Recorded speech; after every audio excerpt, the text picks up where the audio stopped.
Hello everyone and welcome to another reading. And this reading, as you can tell by the title and the screen you're seeing right now. Shout out to Ballora. The person ballora, not the animatronic ballora.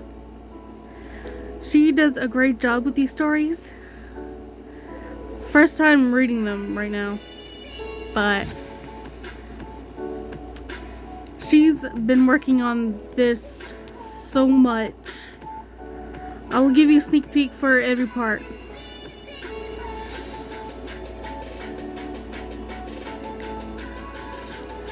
So we'll be reading part 1 and part 2 today. Tomorrow will be part 3 and 4. There is language. You walk into Freddy Fazbear's Pizza and see a boy about your age, about 19, leaning against the wall. He had messy brown hair. He wore a gray sleeveless sweatshirt. He was listening to music as he watched the kids. He had his arms crossed. You walked over to him. "Hello," you say. Ugh. He couldn't hear you, so you just tapped his shoulder. He looked over his shoulder and saw you. "What do you want?" he asked. You stood up straight. Do you know where Mr. Afton is? Or Mr. Emily? "Why? You here for the job?" he asked. Yeah. So if you could just point me to the direction of he cut you off. "The office is over there. Mr. Afton is in there." He points to the door near the back. "Oh, thanks." You started walking that way. "Before you do anything, think about how much you care about your life." He looked serious as he said this. You nodded and continued walking towards Mr. Afton's office. There, you knock on the door. A man who looked similar to the boy opened the door. He has silver eyes and brown and gray hair. "Yes," Mr. Afton said. Hello, sir. I'm here for the job interview." You say, "Something about him seems off," but you didn't think about it too much. Yes, you're Ruby. Nice to meet you. Come in and take a seat." Mr. Afton walked back into the room and sat down behind his desk. He gestured his hand towards the seat in front of him. You sit down and fidget your hands. "So," he began, "how are you with children?" "Pretty good," you say. "How are you with animatronics?" he asked. Okay, I guess."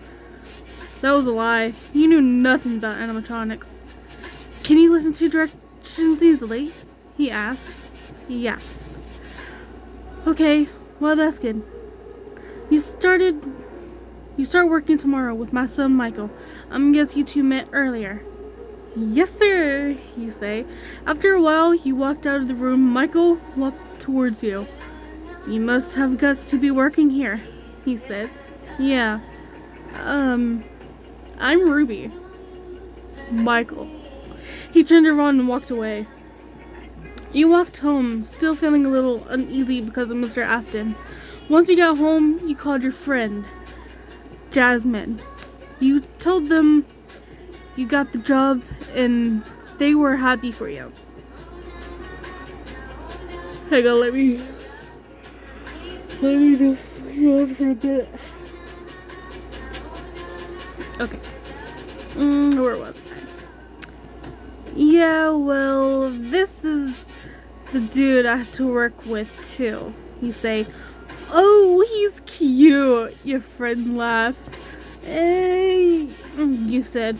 "Well, I better go to sleep so I can get to work tomorrow." You say, "Okay, just be careful. I've heard weird things about that place," your friend said. "Okay, I'll talk to you tomorrow," you say. Part 2, first shift. You walk into the pizzeria.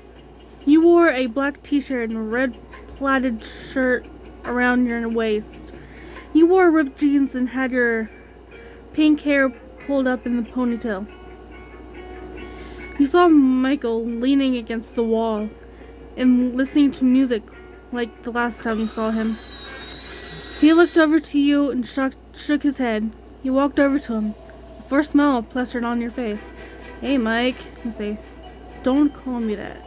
Just call me Micheal," he said, not looking you in the eye. He crossed his arms and looked up at the ceiling.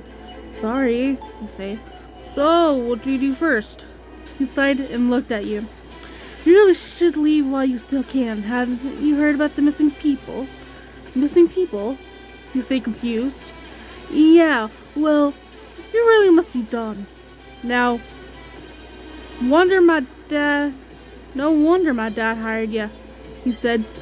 You smiled and quickly faded away. Ooh, okay.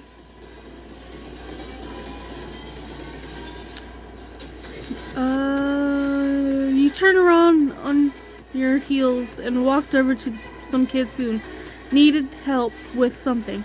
After you helped the kids, you look up at the Fredbear. For some reason, he sends chills down your spine. You felt a hand on your shoulder, and you turned to see who it was. A man with dirty blonde hair and short beard and glasses smiled warmly. "Hello, miss. You must be our new security guard," he said, taking his hand off your shoulder. He put his hands in his pants pocket. Yeah, I'm Ruby. And you are?" You turned to him and pulled your hand out. "Oh, sorry. I'm Henry with Emily." He shook your hand. He had a much nicer vibe to him. The aftons just seem a bit off. "So how are you liking it here so far?" "It's okay, thanks." You smiled. "Micheal doesn't talk much." "Yeah, he hasn't spoken very much to anyone after..." He stopped mid-sentence. "After what?" you asked. He shook his head and smiled. "Never mind. If he wants to tell you, he can. Well, I have to go talk to Mr. Afton. Just come to me if you have any questions about anything." "I will, thanks." "It was nice meeting you, Ruby." He walked away. Micheal walked over to you, a serious look on his face. "For tonight, I'm gonna have to warn you about something." "Warn me about what?" you asked. And took you by the collar of your shirt and pulled you into an empty nearby corner. "The animatronics," he said in a hushed voice. "They tend to move. They can get aggressive if you don't know what you're doing. Har har. Very funny. You're just trying to scare me, so I'll quit," you say, taking a step back, although there was not much room due to it being a wall right behind you. "It's no joke. They could kill you if they really wanted to," Micheal said. "If they could kill, then why are they here for kids?" you asked. "They only become aggressive during 12 to 6 a.m. Just trust me. This job isn't worth your life." He didn't look like he was joking. You only shook your head and walked past him.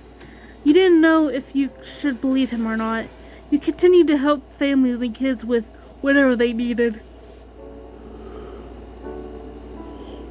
Oh my god. Time went by quickly, and before you knew it, it was time to close the pizzeria for tonight. You still had a few hours until your next shift, so you decided to get some rest. When you looked over at Micheal, he only shook his head and walked out. "Hey," you say, grabbing his hoodie and pulling him backwards. "Hey, what do you want?"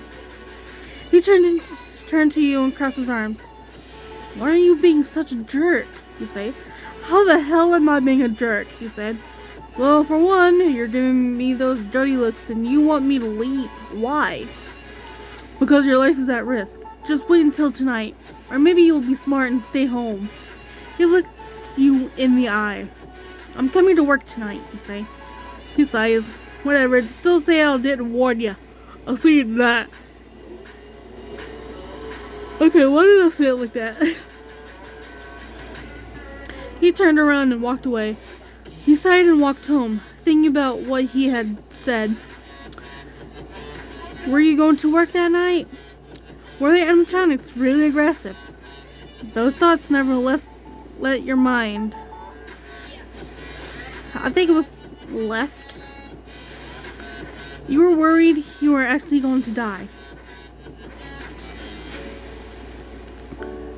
You shook your head and told yourself not to listen to Michael. He was just being an a-hole, right? So, hope you guys enjoyed this video. I may read one of mine pretty soon. So, stay tuned for more Michael Afton. I am scared of what you guys are going to think about this. So, we will read part 3 next time. And I will see you in the next video. Bye!